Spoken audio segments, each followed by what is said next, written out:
So, I see you're wearing a new top. Yep, one every week. Vintage football shirt. What's that one you're wearing? Atletico Madrid. Did they just not have your size? This was the size that was available at the time. What is that on the front? Spider-Man 2. 2005. Right. Yeah. Is that how old you are? 2? No. No. That's a lot of Spider-Man. Fernando Torres on the back. Right. Yeah. XL. We're gonna have next week Batman.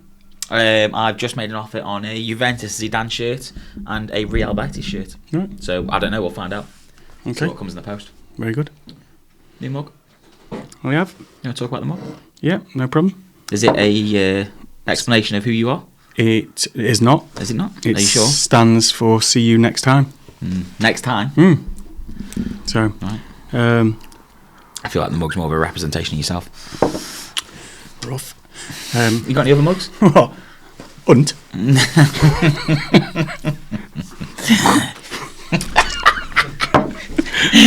That's quite hot. You got any other mugs?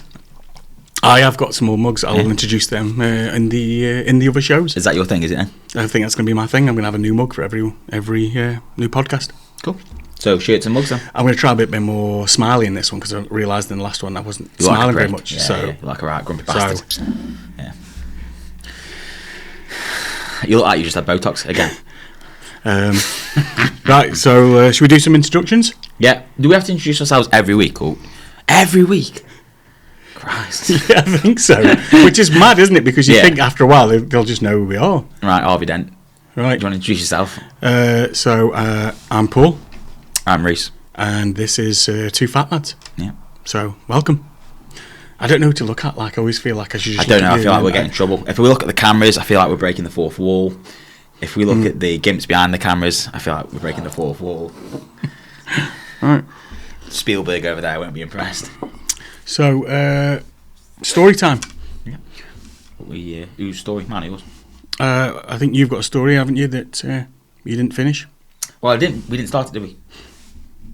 Nor finish it. Yeah. Okay. Fair enough. Yeah. Yeah. So, story about you, isn't it? It is. Yeah. Do you know which one it is? I do. Yeah. I believe I know what it is. Will you be contributing along with? I'd like to give the audience a view of your mental state at the time. Yeah, I'd like. Yeah, I want to hear the story from your point of view, and then I'll chuck in my point of view. A mental state. Not that I can remember much of my point of view, but so went to Amsterdam 4 months ago. Yeah. It's not what you look like in Amsterdam. So we went to Amsterdam 4 months ago. I went a day before you, didn't I? You did. You flew out with your sister, my auntie, and you'd had a previous experience with an edible, hadn't you? I had, yes, and we'll probably talk about that on another podcast. Could you? But I will quickly summarise. Could you summarise it in 4 words? The first experience. I overdosed on THC. Fair play. Yeah. Okay. Podcast title. Okay, so you overdosed on THC. All right. Okay. And could you summarise the Amsterdam trip in 4 other words?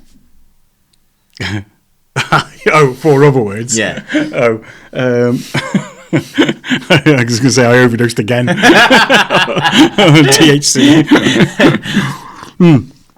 I went back on my word, basically. Yeah, because you'd had a really bad experience. I had a really, really bad experience on THC. I'd never taken anything like that before, and I took way too much. Yeah. And I had a terrible experience, which I'll bring up another time. Yeah.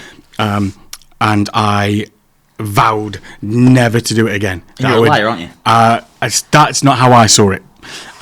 So I vowed never to do it again. On everybody's life, that I was never touching THC again. There is a pattern emerging here where you can't stick to any vows you make, can you?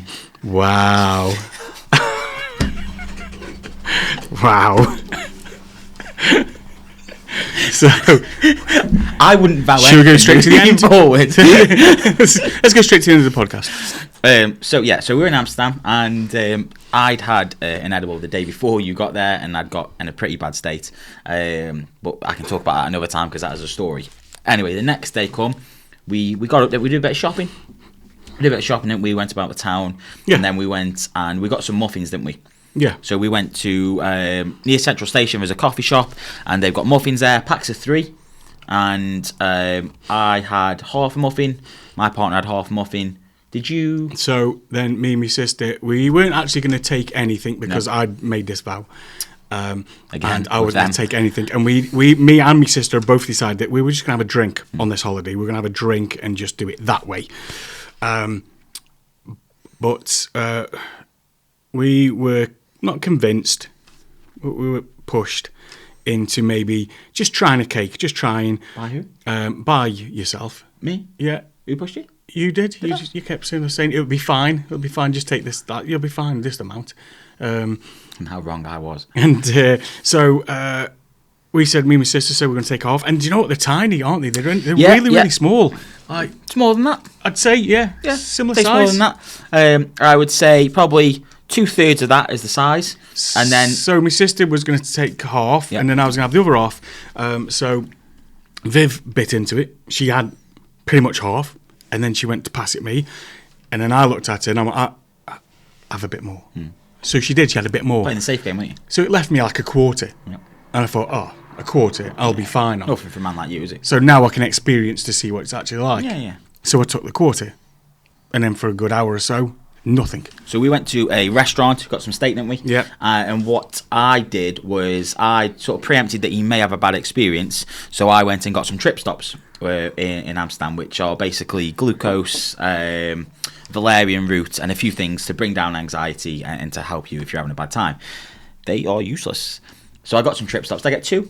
I got 2 in the bag. Yeah. So we're sitting in the Argentinian steakhouse. We're having a good time. Having some nice food. You still owe me for that bill. We were eating the food, and they started to kick in ever so slightly, didn't they? So it was my partner that first, hers kicked in, didn't it? She started to have a good time. She was laughing and giggling, wasn't she? Well, I'd been out on the phone, and then when I come back in from the phone call, I sat back down. Is that when you felt it? And that's when I started feeling just a little bit funny. Yeah. And then your partner was already sort of on the way, and then I started feeling just a little bit, and I started laughing. Yes. I started giggling because of it's a new feeling, like it was it just kind of makes you laugh because it's like, oh, what's this? So I remember laughing, and I said to you, I'm feeling something. And I think maybe Joan had a little bit of a laugh and everything else. Everyone was all right at this point. Right? Yes. So we carried on, and you were still okay. Yeah, I was happy with the yellow brick road I was on at that point. Yeah. And then it started to take a turn, and it went downhill fast. Like, quicker than a bike with no brakes, didn't it? Yes. It really just fell into madness in the space of 20 minutes. So I remember I had the trip stops, and we were in there. Everyone was absolutely fine. Everyone's high, but they were fine. And I asked him, Paul, your dad, are you okay? How's things? And he was okay.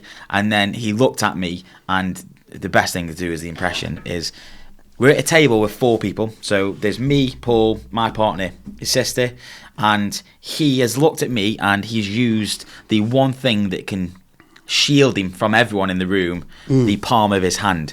And naturally, this was going to stop everyone from seeing that he's fallen into hell.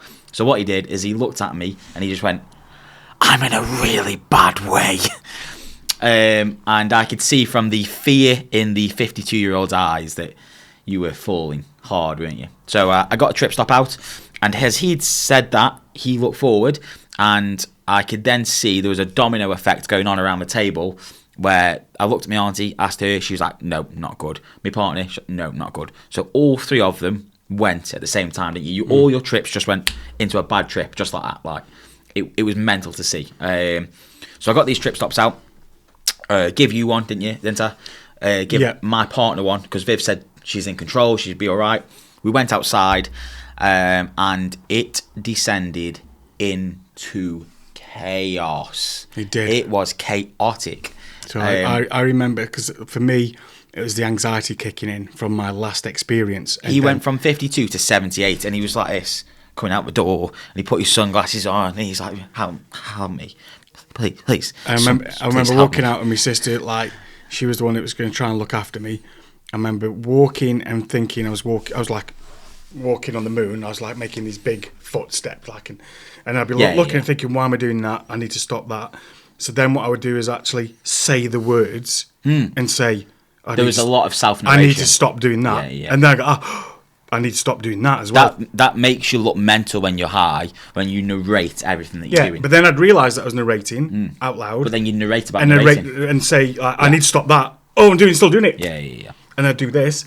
And I kept doing that. And then I kept saying, right, just stop talking to yourself because that's mental and everybody's looking at you. But I keep saying that out loud. Yeah. So you perched yourself up against a shop window and I said, I'll go and find some more trip stops and some cans of Coke and some chocolate and the sugar and stuff. They'll bring it down. So I thought, I'll get a trip stop. I'm not having a bad time, but I know that everyone around me is having a bad time, so I need to be in control. Went and got three trip stops. Dinner.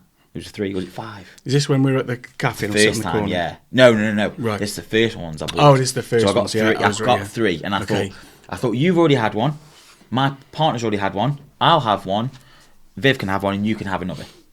I got there, and the only way that I can explain it was as soon as the trip stops come out of my bag, they were all like the seagulls in Nemo, and like, mine, and they all had another trip stop each and left me with nothing.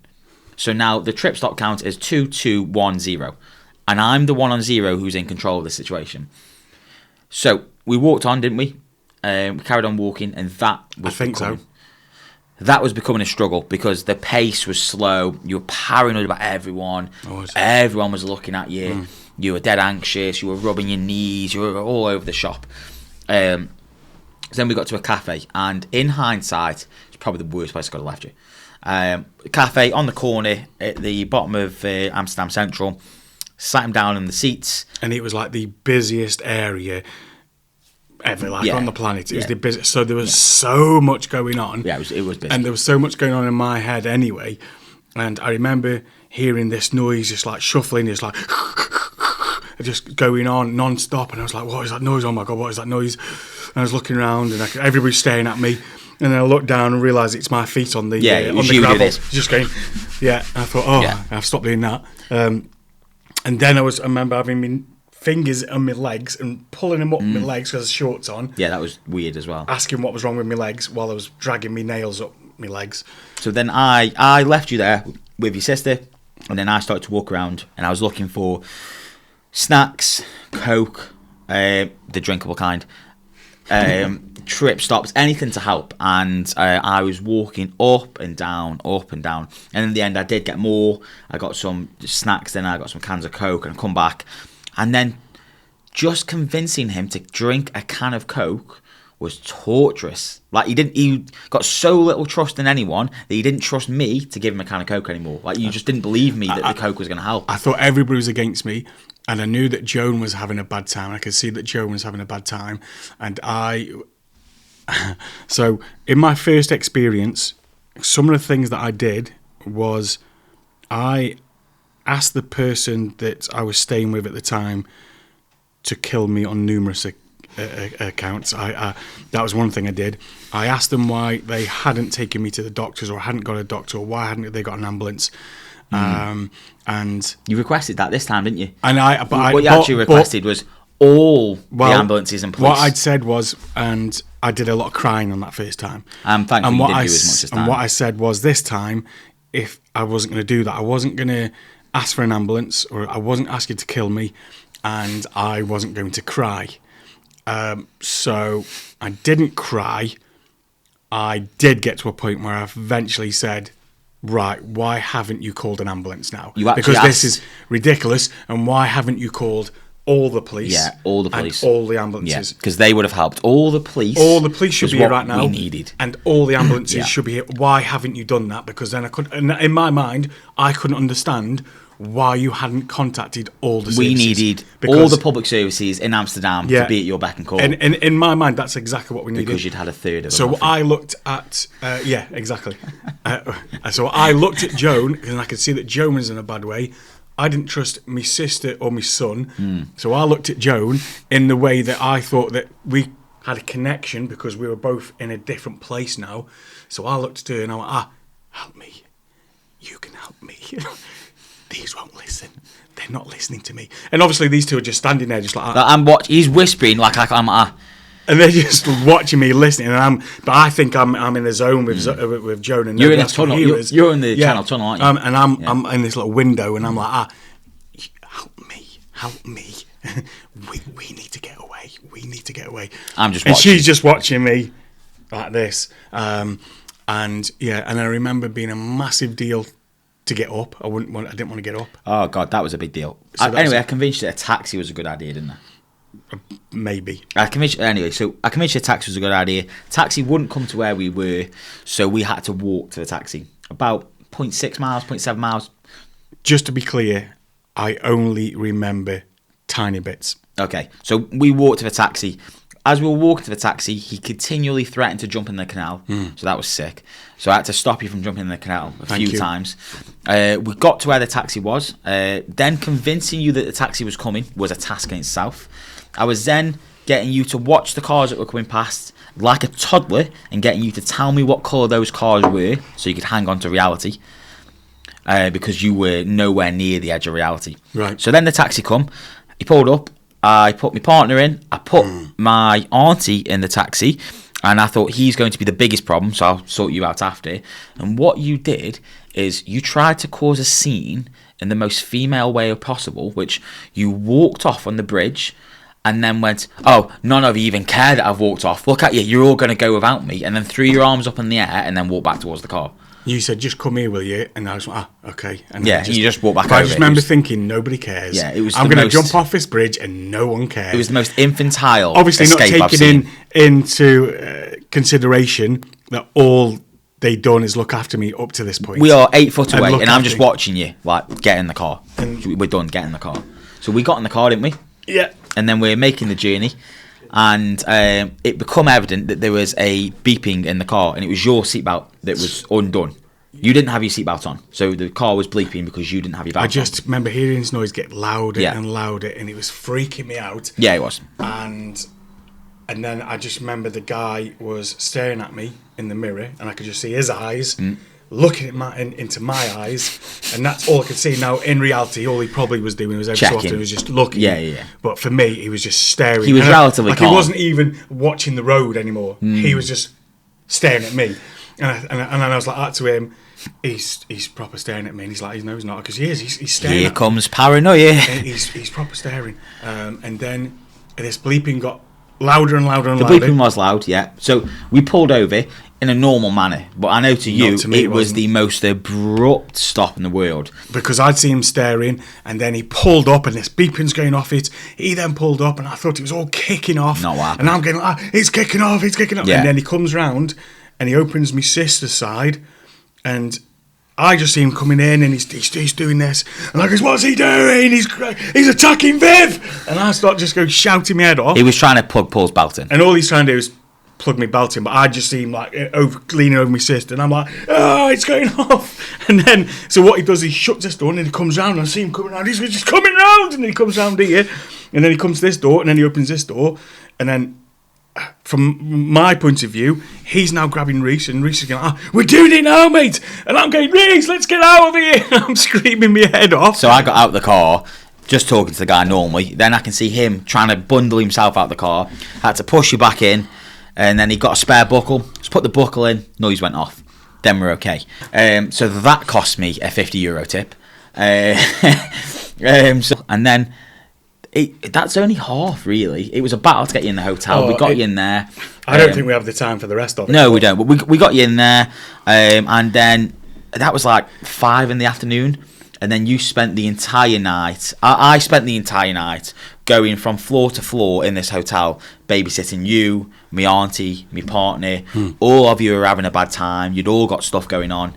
And I remember that he left my sister in my room with me to look after me, even though she was already in a bad way. I looked at her, she was lying on the bed, and she was just trying to do her own thing on the bed. Just trying to get her head down and sleep, while I was just pacing up and down the room, and I was just losing my mind. And then eventually Reece come back, and then she said to me, and she went to my sister, right, listen, I'll take you up. And then my sister says, right, everybody just get out of my room. And he goes, this isn't your room. She goes, it is, just everybody just get out of my room. And I remember looking at my stuff on the side and thinking, oh God, is this my sister's room? Why is all my stuff Then here? she started to push out the room. Yeah, she started to push me out the room, and I think, oh, why is all my stuff in her room? I need to get all my stuff then. And then Reece said, Viv, this isn't your room. This is my dad's room. And then she looked around and then realised she's not even on the right floor. She wasn't even on the right floor. It wasn't even her floor. room. So then she got taken to her own room. And long story short now, because this could go on forever, but... Well, it continued from the rest of that day, then the entirety of the next day. This continued on. This pattern... Because I woke up in the middle of the night and thought, do you know what I need? Some and an extra. Yeah, so the caffeine that you put into the THC just lit that bad boy back. So I didn't know that, and I just thought, I need an extra will do the trick. That always makes me feel better. It did the trick. So I did that, and all that did was spark me back up. So I had an awful night of either couldn't sleep or just an awful night of dreams. And then when I got up the next day, I couldn't believe because I was looking forward to the morning when it had all gone. And when I woke up, it hadn't. I was still on this trip, on this journey. And it was absolutely awful. And that went into the next day. Yeah, it did. Until later on in the afternoon, it started eventually calming down. But my first experience was awful. I thought I was in that experience for 3 weeks. And it was 3 hours. But I thought it happened on a 3-week period. Whereas this then lasted so much longer. And it was... Was it worse? It was awful in its own way. It was probably as equal as the first one, but in a different way. It was it was awful. Both experiences were awful. And then the whole holiday was topped off by the flights getting cancelled. We had to get a 2.5-hour taxi drive to Germany, and then a flight the next morning at 5 a.m. Dusseldorf, didn't we? Yeah, so that was sick. That was great holiday. $4,000 later. Yeah. EasyJet, we still owe us the money, EasyJet, by the way. Still can't get the money back. Still won't pay us, you pricks. So yeah. Do you? So anyway, listen. What we want is. Have you got any stories? Have you guys got any stories? If you have, we've got a Facebook, we've got an Instagram, we've got a TikTok. So send us your story to one of those. We'll give you some advice, won't we? And we'll give you some fatherly advice. Solid advice. Yeah, solid. Absolutely. Advice. Yeah. Bulletproof. To live by. Yeah. To live by. To raise your kids by. Yeah, absolutely. Yeah. Because you can advise about taxi drivers and that, can't you? Yeah. And I'll give you that advice that my dad always gave me. Go on. Run. Yeah. So, send in if you've got a story and you want it read out. We'll read it out and then we'll give you some advice on it. So, pretty You're welcome. Right, I've got a story that I want your opinion on, Reece. Yeah. I'm gonna read it out. Is this something that actually happened to you and you're passing it off as a story? No. This is an actual story that we've looked up, and I basically just want to get your opinion, and we'll talk about how you feel about this. Go on, what you got for me? My 12-year-old son stole $1,000 from our savings, and I just found out why. I noticed last week that $1,000 was missing from our savings account. I freaked out thinking it was a fraud, so I called the bank to figure it out. Turns out the transfer was made to an account I didn't recognise. After some digging, I found out that the account belongs to my 12-year-old son. I confronted him, expecting some excuse or panic, but instead, he just sat there and said, I needed it for something important. When I pressed, he told me he's been paying someone at school to leave him alone. Paying them. He said if he didn't, they'd make his life hell. Now I'm sitting here torn between being angry that he stole from us and being horrified that my son's been extorted at school. What do I even do next? Call the school? Call the police? How did I even miss this? So what are your thoughts on that? What would you do? I think it's a serious story. I was waiting for the pun. Oh, no. There's no upturn. No. Depressing. I'll fire. I read that and then I thought I was expecting something at the end and that was it. And I realised that this is the talkathon. I'm done. So. Oh, I can't be arsed. It's just sucked all the edge out of this, hasn't you? How's a 12-year-old got an account open? I can't answer that question. Well, that's mental to start with, isn't it? Yeah, I'll give you that. I think you've... and again, solid advice that you can live by. I think the kid that's doing the extorting, I think you've got to fill his dad in. What's that? I think you've got to fill his dad in. So the kid that's doing the extorting? Yeah. Because the kid The kid has learned how to extort. At 12, you don't just know how to extort. He's learned that from somewhere, hasn't he? Right. So he's either been watching things he shouldn't have been watching, parents' fault, or his parents have been extorting people, seeing it, parents' fault, parents' fault again. Ultimately, so whose dad's getting... The kid that's doing the extorting. It's his dad that should get the kicking. I think you got to give him a kicking. By the 12-year-old? I think, no, as a parent. I think the parent... So the parent then goes to the dad... Yeah. ...and gives him a kicking. I think you got to. What if it isn't a dad? What if he hasn't got a dad? You have to give what him if that's his problem? You're going to have to give a mum a kicking then. Okay. Someone's getting a kicking. I see that. If he's got no parents, worst case, the kid's getting a kicking. Right. So your advice would be somebody's getting a kicking. I don't see another way around it. Because what are you going to do? Talk to the police. This kid's then going to get bullied for being a grass. Right. Do you know what I mean? What about getting your money back? I think you can get that in the kicking. Do you? I think if you do the kicking well, then you'll get the money back. Okay. I think that I think you've got to nip it in the bud. As this kid's going to make a career out of extorting people. Exactly. I mean, how many other kids is he doing it to? That's what I'm saying. So this is what you nip it off, cut the snake's head off. Kicking in front of everybody. I think on the school pickup, get his dad, American History X, part the curb. Wow. Maybe a little bit too far. But I think a smack at least. Just right. I think it's got to be. Okay, interesting. The kid's 12. He's not old enough. You can't do anything to him. So you've got to give the dad a kicking. What are you saying? I'm on board with the kicking. Yeah. Yes. Nice. Let's give all kickings out to everybody. Yeah. I don't see another way. All right. So some sound great advice again. Got to get a kicking. Thanks very much, Reece. Yeah, you're welcome. No problem. Right. I think we've got to a little section called Game Time. Yeah. I think this week's Game Time is going to be dad jokes. Oh, thank God I haven't got to do it because I was not prepared for this at all. And you've got to just try not to laugh at them, which I think you'll find easy. Yeah. I mean, you smash these out anyway. This is the regular. Oh, I've written some down. You've got homework. I have. Okay. Go on. What have you got for me? Hold on. Go on, Hunt. My wife told me to put ketchup on the shopping list. Now I can't read it. Yeah, great. What does a perverted frog say? Go on. Rub it. Yeah. What do you call a child that's born in a hoo house? Brothel sprout. Yeah, okay. What's the difference between a load of jokes and a load of dicks? You can't take a joke.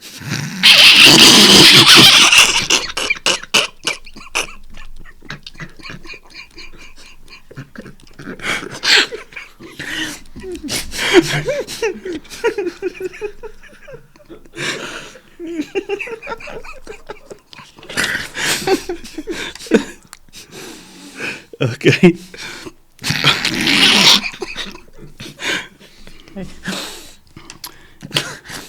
What did Cinderella do when she got to the ball? Gagged.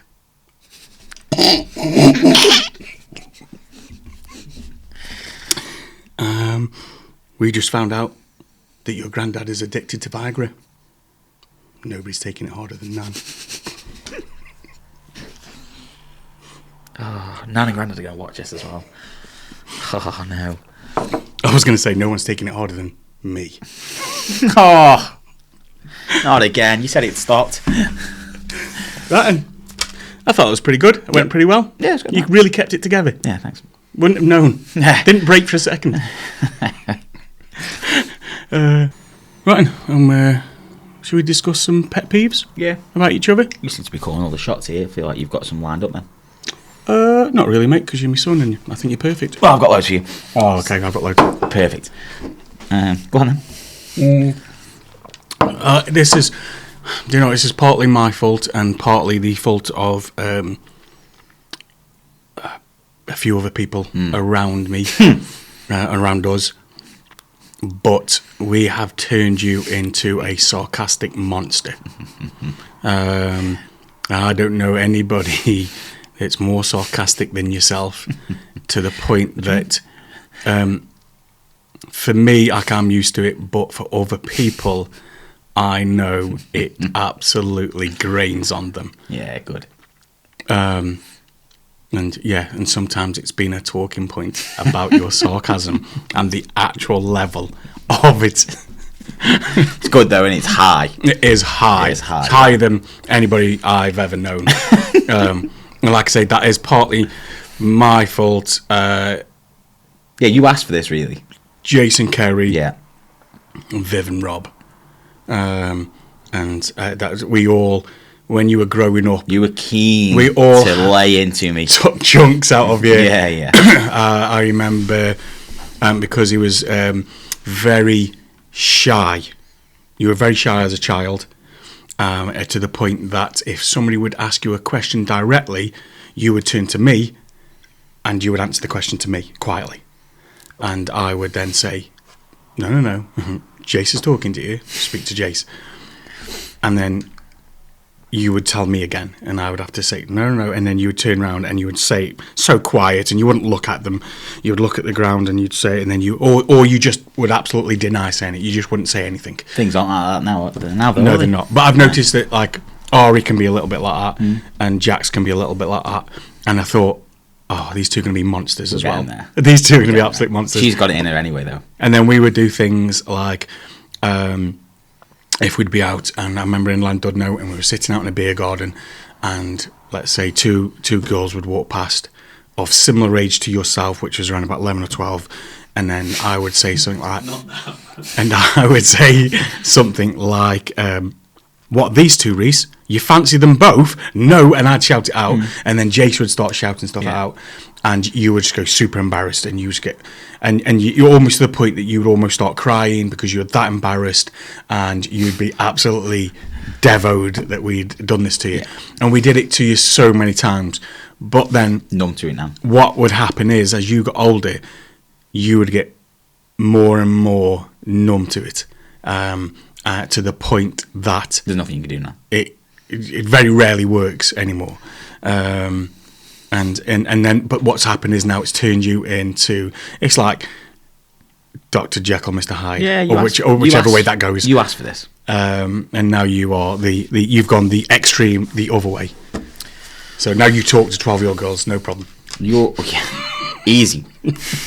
I am comfortable. Come out with it. I am comfortable. No problem. Yeah. Like I said, monster. Your snoring is horrific. It is horrific. We've stayed in a hotel room a few times, and we financially don't need to do that anymore.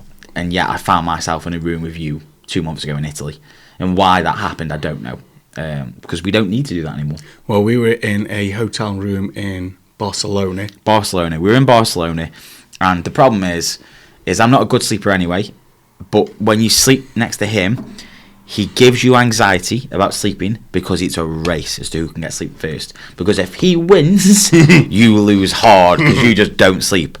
And you snore so loud that when he was asleep, he was snoring, that I got out of bed and I kicked his bed. Like, the bed was like this, and I kicked it, so you woke up facing a different part of the room, didn't you? I kicked your bed that hard. Didn't even wake you up. I was at a point, and I told you this, I was close to ringing reception and making a noise complaint about the room I was in, because the noise was so deafening. I thought, we're in 44, I'm ringing from 43. Have you heard the hippo in 44? That thing is dying. I would have loved you to rang and just said, hi, I'm just ringing up to complain about room 44. And they say, well, you're ringing from room 44. And you go, yes, that's right. I'm still making a complaint about the room I'm in. I understand the complaint I'm making, but I need help. Because I remember waking up and my bed was facing a different way. And I was just coming around and looking and thinking, woo, what's going on here then? But what had happened was as well, not so much nowadays, fortunately, but especially on holiday, because I also don't sleep well, I was quite addicted to sleeping tablets. Yeah. And if I was on holiday, I'd be very much like, I'm taking one every night. Yeah, like a skill. And so that's what would knock me out. So I would be on my back. Now I don't like them because you they don't make like me them. like double espresso depresso. Yeah. Like, you could be in the nicest country in the world and you wake up, you're like, oh, shit you. And we went to Barcelona for the F1 and I did take one. And the next morning I just remember sitting at breakfast like, I've noticed though that I've been hollow. I've knocked them on the head, and then what I'll do is I'll just take them on the odd occasion now. If I want to get a good night's sleep, I'll take one. And I have noticed that the next day I am more espresso depresso. So you're saying to avoid being depressed on sleeping tablets, to get addicted and take them every night. That's your advice? Yes, if you take them every night, you will not feel that way. You'll feel fine the next morning, and you won't get the depressive feeling if you take them all the time. No, do not take them all the time, because I did do that for a short period of time, and I was going to run through red lights. And that's a pet peeve. How you made it? Wow. Yeah, it's a pet peeve that you wake up every morning. It's a pet peeve of mine that you didn't. You did make it through them lights. No, go on. What have you got? What have you got for me? I don't know. Come to mind. I don't know. I'd have to have a proper think. I don't. Pet peeve. Well, I am sick of the amount of stepmoms I have had. Oh,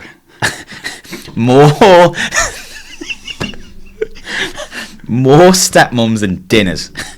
It's revolving door. Which is a lot of stepmoms, because look at the size of it. Do you know what I mean? And that says all you need to know about the amount of stepmoms I have had. We have done the alphabet a few times over. We have been in times where it's been 3 o'clock in the morning and I have woke you up and said, right, pack the Xbox. Yeah. Pack the games. Get the games, mate. We are going. We are off. Yeah, we are taking a 45-mile journey from Warrington to Stoke at 3 a.m. Get your stuff. And I'll be like 9, 10 was I at the time. And I'm like waking up and you're like, mate. And all I can hear is just screaming from the other room, oh, you bastard. We gotta go. We gotta go. Get your go bag, dude. We are going. Get the Xbox. Do not forget them games. Get both pads and get it in the car. I will meet you in the car in 10 minutes. I can see like light, and then I can see me ex-stepmom on the landing screaming at you, and you're just like, wait. And 15 minutes later, we're driving down the M6, and you're fast asleep. Yeah, having the time of life. Yeah. And then 1 week later, we're back in the house again. Yeah, stepmom after stepmom. We've got pictures of holidays that we can't post anywhere because you got stepmoms on them. You ruined your sister's wedding with your stepmom. What can you say? Do you know what I mean? You even did some vows, couldn't stick to them. Pet peeves, are they? Pet peeves, yeah. Not really. Just finding out now. I think mine would be probably that you keep giving me grandchildren from different moms. I feel like this is direct reactions to that one thing. There's a shitload of grandchildren from a crap load of mums. I feel like you don't feel that way and you have lashed out. My pet peeve is that I've undoubtedly got loads of brothers and sisters that I'm going to have to fight in an inheritance hearing when your time comes. And we both know that. My pet peeve is that I have to spend more time with you than my other son.